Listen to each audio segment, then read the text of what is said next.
বিসমিল্লাহির রহমানির রহিম। ইয়া আল্লাহু ইয়া রহমানু ইয়া রহিম ইয়া রাহমাতাল লিল আলামিন ইয়া শাফিয়াল মুজনাবিন। সুপ্রিয় দর্শক ও শ্রোতা, পবিত্র রমজান মাসের বিশেষ অনুষ্ঠান খাজানায়ে রমজানের আজকের উপস্থাপনায় আমি খাদেম মোহাম্মদ আব্দুল হাই ডিকে টিভির পক্ষ থেকে এবং রমজানের বিশেষ অনুষ্ঠান খাজানায়ে রমজানের পক্ষ থেকে আপনাদের জানাই আন্তরিক শুভেচ্ছা ও অভিনন্দন। আজকের অনুষ্ঠানের বিষয়বস্তু ইমামুত তরিকত খাজা বাহাউদ্দিন নকশবন্দ রহমতুল্লাহ আলাইহির জীবনের উপরে। আমাদের মাঝে উপস্থিত আছেন হযরত মাওলানা মোহাম্মদ রুকনুজ্জামান সাহেব। ডিকে টিভির ইংলিশ ভার্সনে উনি ইমামুত তরিকত খাজা বাহাউদ্দিন নকশবন্দের জীবনের উপরে ইংরেজিতে আমাদেরকে আলোচনা করে শোনাবেন। আমরা ওনাকে অনুরোধ করছি আমাদেরকে অত্যন্ত গুরুত্বপূর্ণ আলোচনা শোনানোর জন্য। আসসালামু আলাইকুম ওয়া রাহমাতুল্লাহি ওয়া বারাকাতুহু। আসসালাতু ওয়াসসালামু আলাইকা ইয়া সাইয়্যিদি ইয়া রাসূলুল্লাহ। আসসালাতু ওয়াসসালামু আলাইকা ইয়া সাইয়্যিদি ইয়া হাবিবাল্লাহ ওয়া আলা আলিকা ওয়া আসহাবিকা ইয়া সাইয়্যিদি ইয়া রাহমাতাল লিল আলামিন। Amma ba'd. All praise belongs to Allah subhanahu wa ta'ala, the creator and sustainer of all creation. And our peace and blessing goes to our master of all creation, Sayyidina Nabiyyina Muhammadur Rasulullah sallallahu ta'ala alayhi wa barik wa sallam, along with his family, the companions radiyallahu ta'ala anhum ajma'in, and the Awliya Kamilin rahimahullahu ta'ala an ajma'in. Today, we're sitting in the sanctity and the protection of Allah Azza wa Jal through the manifestation and the remembrance of those who have kept the sanctity and the provisions being continuing.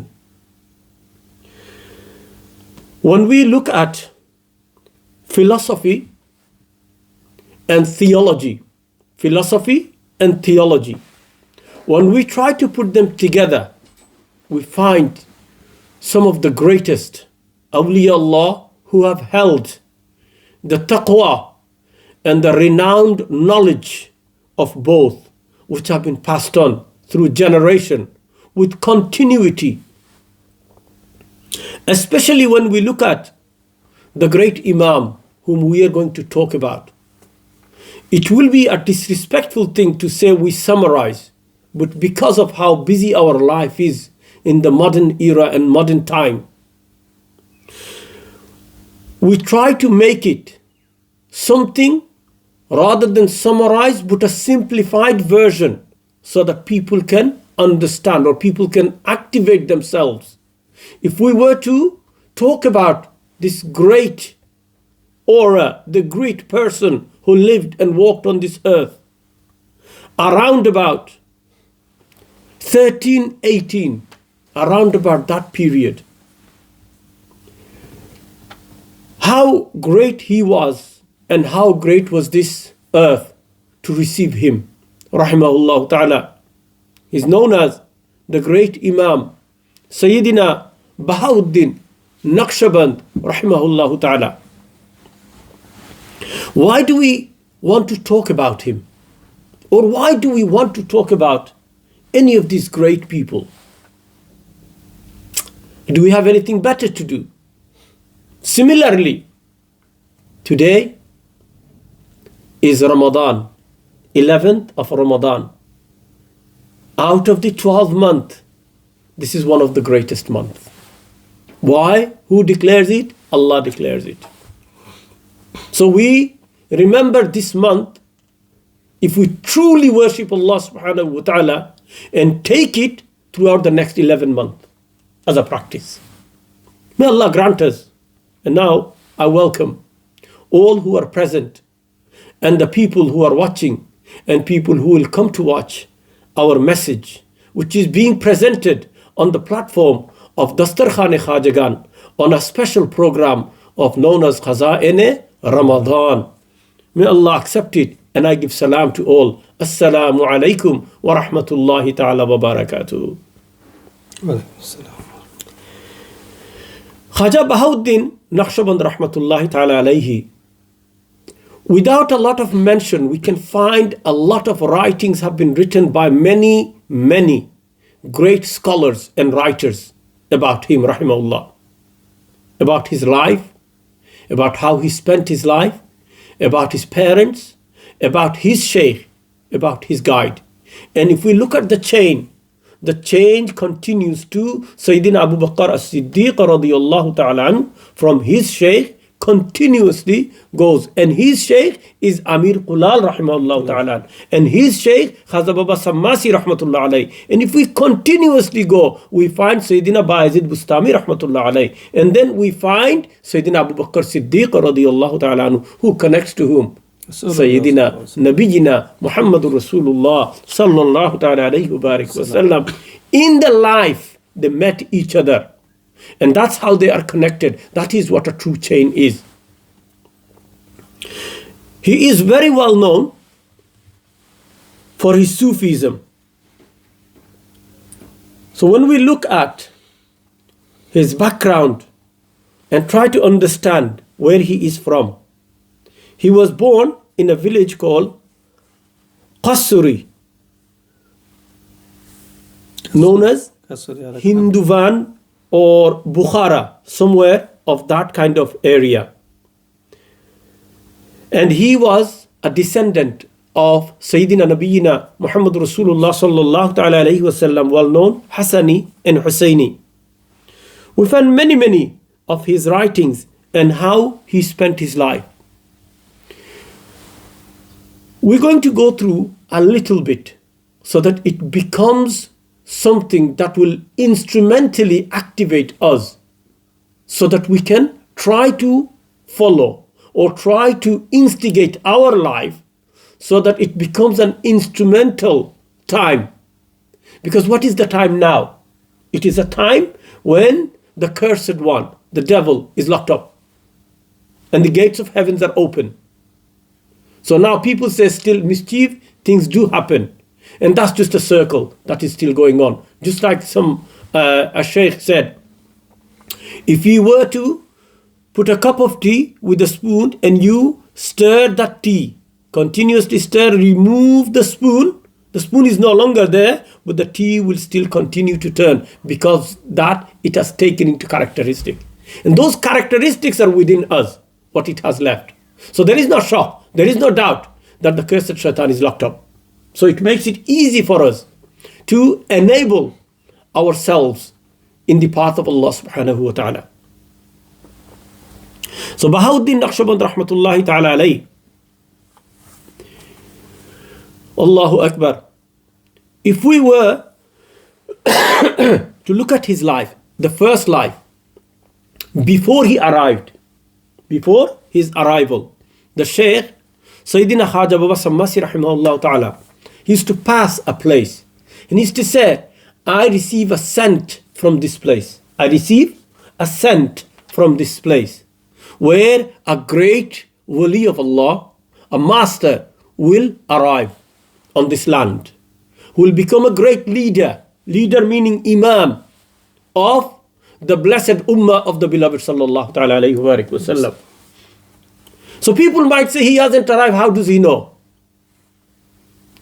Brothers and sisters, people who are listening, many things we come to find because Allah blesses many people in different ways of knowing things that are unknown to others. So it's a trustworthy one. So when he arrived, or before his arrival, Khawaja Baba Sammasi rahimahullah ta'ala met his father, known as Sayyidina Jamaluddin. His father's name was Sayyidina Jalaluddin rahimahullah ta'ala. And he gave him a glad tidings, a news that a child will be born through yourself, in your family. And he gave him many advice upon him, and he said he will be blessed with these kind of characters. So after his arrival, his father on the third day took him in front of this Awliya Allah. This is how respect, this is what adab was at those times. He took him, and when he saw this blessed child, he immediately took him to his lap, and then read some of the verses, and then he passed him to Sayyidina Amr Qulal rahimahullah ta'ala. And he said, this child will be your responsibility. This child will be upon your responsibility to provide him, nourish him with spirituality. Subhanallah. So he offers him his tongue, and this child suckles on it like a candy. Subhanallah. But then he goes back after his tarbiyat of ilm, knowledge of deen, sharia. At the age of about 22, his father, Sayyidina Jalaluddin rahimahullah ta'ala, comes to him and says, I feel that it is time for you to be blessed or engaged in the worldly life of marriage. It is a sunnah of the Prophet sallallahu alaihi wasallam. But before he engaged in that, he went to Sayyidina Khawaja Baba Sammasi rahimahullah ta'ala to find out and ask for his permission. So when he went there, Sayyidina Khawaja Baba Sammasi rahimahullah asked him to perform 2 cycles of salah, nawafil, which he did. After which he refuted, he said, no, your time has not reached for that moment yet. You have many things to discover and to do. So he took that information and took that as a great advice, and he left to go and visit. He was instructed, or he was advised to go and visit many majarat. Today, we are being told not to go. These awliya Allah, they visited, and well renowned for their engaging in the service of this majar, the needs and provisions and service of the people that used to come. From cleaning to feeding to cleansing of the needs and requirements. And this is what he engaged himself along with his a'mal. He never left his sharia. He was very staunch in sunnah of Rasulullah sallallahu ta'ala alayhi wa barik wa sallam, and continuously performed his duty from the age of around about 18 to 50 years. So 32 years he spent approximately in many types of worship, riyazat, known as seclusion, taking himself away from worldly things and people. Then one day he went and visited a mazar where he met the Sahib Mazar we know as, the one whose resting place, the person who is resting in that mazar, known as Sahib Mazar. His name was Mazde Akhand rahimahullah ta'ala, where he saw him facing the Qibla, doing muraqib. He was muraqib. So he's seeing within a muraqib or whatever status that he was in. So he actually visualizes and he sees him, witnesses him. Along on that, as he was witnessing, the background was very green to him. And on that, he saw many other Awliya Allah, accepted Awliya Allah, including Sayyidina Khawaja Baba Sammasi rahimahullah ta'ala, because he has already passed this abode. So he saw him, where he produced a hat and showed it to him and said, this is a hat which you will receive as a gift from us, but you cannot take it from us. You should go and receive it from your shaykh. You should not take it from us, but go back to your shaykh, Sayyidina Amir Qulal rahimahullah ta'ala, who will present it to you. Subhanallah. So now, when he was instructed to do that, he did not stop. He did not start to look behind to say, oh, these are greater shaykh, I should go and sit with them and request for more faiz. No. As soon as he was instructed to go and see his shaykh, he started running. He started to go in a way that he did not want to look back. On the way, he saw many other mashayikhin, including Sayyidina Khidir alayhi salatu wassalam. He was cold, but he did not stop. He just sort of, in a way, gesture until he went to see his Shaykh, Sayyidina Amir Qulal rahmatullah alayhi. In his presence, when he arrived, Sayyidina Amir Qulal rahimahullah ta'ala inquires, "O my disciple, O my beloved disciple, why did you come so hurriedly? Why did you come so hurriedly? You saw many other mashayikhin, including Sayyidina Khidir alayhi salam, who asked you, who tried to speak to you, converse with you, but you did not. Did you not recognize?" He said, "Yes, I did." "So then why did you not stop?" He says, my task, or my responsibility was from there to come to you first. Yes. And you are everything for me. This is what called adab and respect. This is what adab and respect of a shaykh is to a disciple. And this is how they have esteemed, and this is how they have raised their ranks. So when he did get there, he received what he was to receive from his shaykh. Many great gifts of ruhaniya, not worldly things, but ruhaniya. Many people have a difficulty in understanding what spirituality. We will be producing, and we have many other videos of about the gifts and realm of spirituality, where we can delve into and you can learn a bit more, inshallah.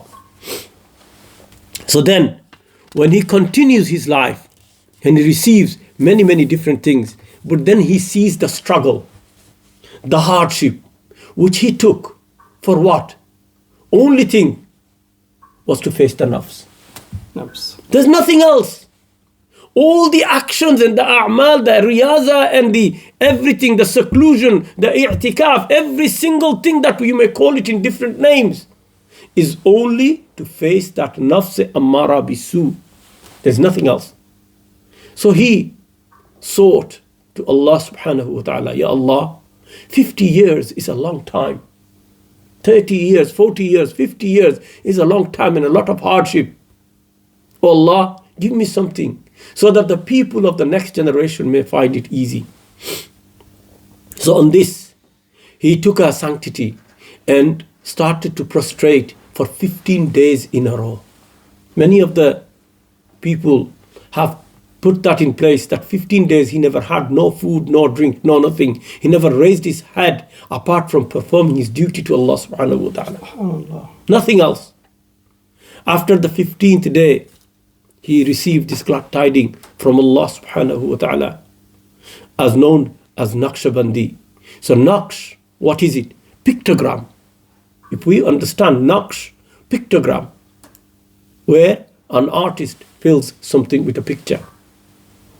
This is what, so what does that relate to then now? So we have found that one of our grand Shaykh, Sayyidina Miya Huzur, Damatumul Qudsiyya, he narrated a story about this, relating to this story. That where Sayyidina Naqshband, Bahauddin Naqshband rahmatullahi ta'ala alayhi is from, the people used to make clay pots or plates that is used. And they were very famous to known for artistical work as well.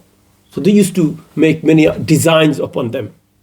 And he met one person who used to produce them. And he inquired, how do you do them? What sort of procedures, what sort of system, what do you need to do? So he explained to them that we mold them, we make them, then we burn, we let them dry in the sun, then we burn them, then we do this, do the other.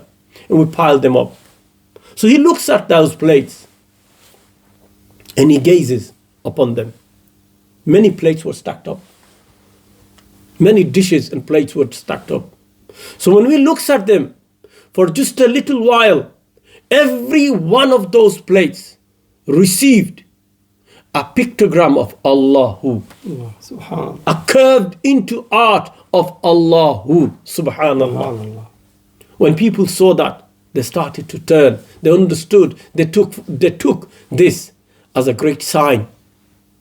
Then, what does that now represent to the people who are followers? Especially we, khadim, of this servant of this silsila, means system. What does it represent to us? So when we accepted this silsila, meaning bay'ah, which followed on to Sayyidina Mujaddid al-Fisani rahimahullah, so we're known as Naqshbandi Mujaddidi. We uphold the Sunnah, the Sharia, as the first pillar. Yes. In recognition of the tariqah, which reveals and allows us to practice in such a way. So what does it mean for us? And how does it represent in Naqshbandiya to other silsila? There are many other, Qadriya, Chishtiya, many other who are there. So our Shaykh, and this 15-day of hard work, what has it done? So then he was revealed that what people will earn, what people will gain after the long period of hard work, your disciple will start from there. Your disciples will start from there. Meaning, everyone goes through from their nafs, the darkness, to the other elements and hidden faculties within, such as the soul and other entities that are hidden within us. They come through and end in the qalb. But for Mujaddidi and Naqshbandi tariqah, it is once they take ba'a with the Shaykh, they point a finger on the heart and presenting it with the pictogram of Allahu and enables the heart to revive it with the dhikr Allahu. Subhanallah. So within Naqshbandi dhikr, many will know or come to know that it's not done aloud. The dhikr is not done aloud. Known as dhikr khafiya. Silent dhikr. So it's in the heart. And many of the stories or many of the people have narrated when Sayyidina Naqshband rahimahullah ta'ala used to sit in the gathering of his shaykh, he would leave when people used to do dhikr al-jali, when they used to say it aloud. He was well known for that because he is back. But now, presently, many of the mashaykhin have said to use it as a loud dhikr for beginners. Until they have reached a state, then it becomes disallowed for them to do it aloud, to be done in silence, in private, or it could be in company of others. As long as the dhikr is in silence, it will not disturb others either. But it's a continuous dhikr of the heart, meaning remembrance of Allah subhanahu wa ta'ala. So the best a'mal, the action to be followed by the disciples of this Naqshbandiya or the people who are watching, people who haven't got a shaykh, consider, find someone. So many will say it is difficult to find. Yes, at the time of great Sufis, they said it's difficult at that time, so it's even greater. But it doesn't mean to say there is none. Definitely there are. There are. So how do we find them? Ask Allah subhanahu wa ta'ala for assistance, guidance, sanctity, so that we may find a true shaykh for each and every one of us. But for now, we may practice as we have been blessed. So my viewers and people who are coming to view from this platform, we ask everyone to try and do the dhikr Allahu in as much as possible, with the continue and concentration that it is coming from the heart. And Allah will meet you. Allah will grant you wisdom and capacity to find a shaykh who will give you the influence that is necessary to raise your ranks in the realm of spirituality. May Allah accept all our deeds and continue to allow us to do and perform our duties the way we have been asked to do. So I ask Allah subhanahu wa ta'ala, give us the ability, give us the nourishment, the provisions, the tools that are necessary so that we can pass on this information to the generation that are present and the ones to come. Ameen. Ya Rabbal Alameen. Assalamu alaikum wa rahmatullahi ta'ala wa barakatuh. বারাকাল্লাহ ফিক শেখ। সুপ্রিয় দর্শক শ্রোতা, মূলত আমাদের এই programme বাংলায় আমরা উপস্থাপন করি। এর মধ্যে যারা বাংলা বুঝতে একটু সমস্যা, তাদের জন্য ইংরেজি ভার্সনটা রাখা। আশা করছি আপনারা সুন্দরভাবে ইংরেজি ভার্সনটা উপলব্ধি করতে পারছেন, বুঝতে পারছেন। আজকের মতো আমরা এখানে বিদায় নেব। বিদায় নেওয়ার আগে পরবর্তী এপিসোড দেখার আমন্ত্রণ জানিয়ে আজকের মতো আমি খাদেম মোহাম্মদ আব্দুল হাই আপনাদের থেকে বিদায় নিচ্ছি। আল্লাহ হাফেজ। আসসালামু আলাইকুম ওয়া রাহমাতুল্লাহি ওয়া বারাকাতুহু। ওয়ালাইকুম আসসালাম।